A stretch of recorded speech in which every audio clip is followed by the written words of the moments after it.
Sveiki, zēni un meitenes! Jūs klausāties kopā ar Jēzu.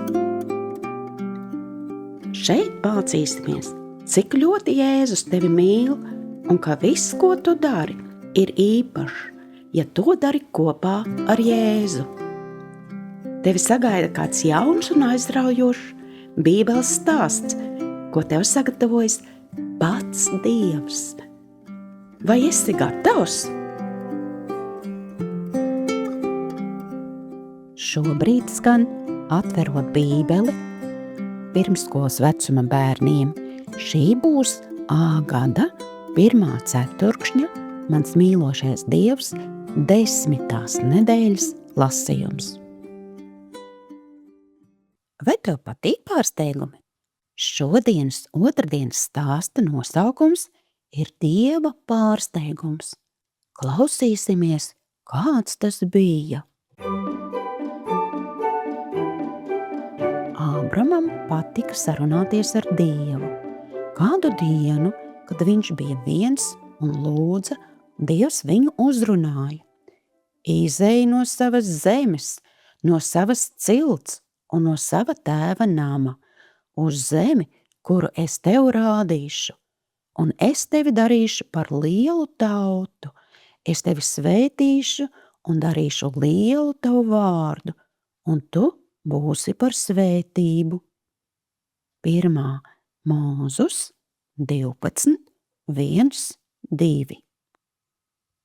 Aiziet, nezinot kur viņam jādodas. Ko Ābrams darīja? Izlasīsim 1. Mūzus 12, 4. Un Ābrams izgāja, kā tas kungs to viņam bija sacījis, un līdz ar viņu izgāja Lats, bet Ābrams, izejot no Hāranas, bija 75 gadus vecs. Cik liela ticība! Ābrams pat nedomāja par to, paklausīt vai nē. Viņš to vienkārši izdarīja. Viņš zināja, ka vīrs spēr pirmo soli, bet tas nāk no kunga. Viņš ved to, kura ceļš viņam tīk. Psalms 37, 23.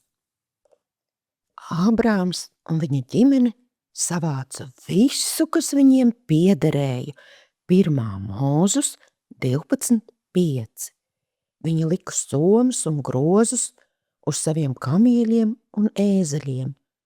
Tad Ābrams, Sāraja, viņu brāļa dēls Lats un viņu kalpi atvadījās no savas lielās ģimenes.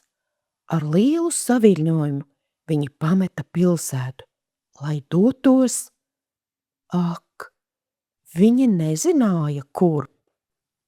Ābrams drosmīgi smaidīja, ejot pa putekļaino ceļu. Dievs bija apsolījis, ka viņš to svētīs, vadīs un padarīs par tēvu daudziem cilvēkiem. Viņam vēl nebija neviena bērna.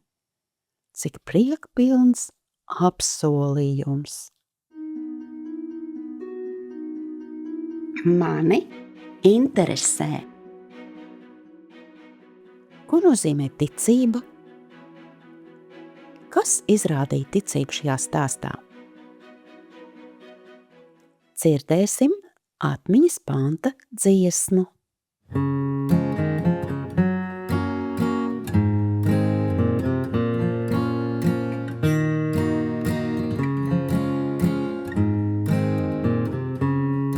Tas kungs dara drošus vīra soļus, un viņam ir prieks par viņa ceļu.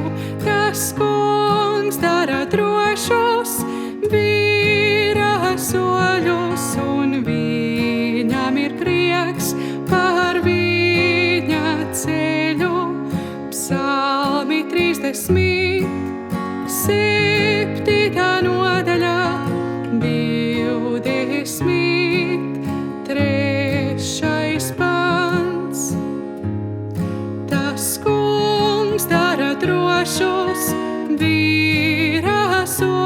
soļus, un viņam ir prieks par viņa ceļu.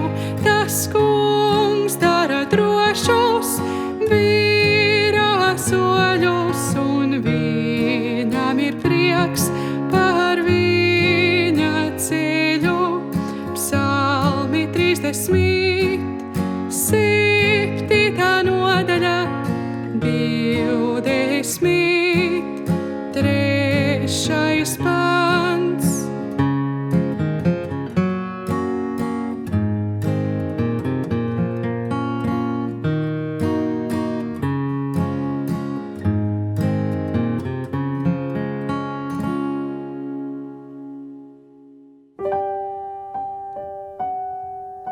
Laiks lūgšanai. Mīļos Tēvs, palīdz uzticēties Tev vienmēr un paklausīt Tavam vārdam. Palīdz ievērot Tavus norādījumus, lai mēs varētu būt priecīgi, laimīgi un varētu iepriecināt arī citus cilvēkus. Tavā vārdā par to pateicos. Āmen!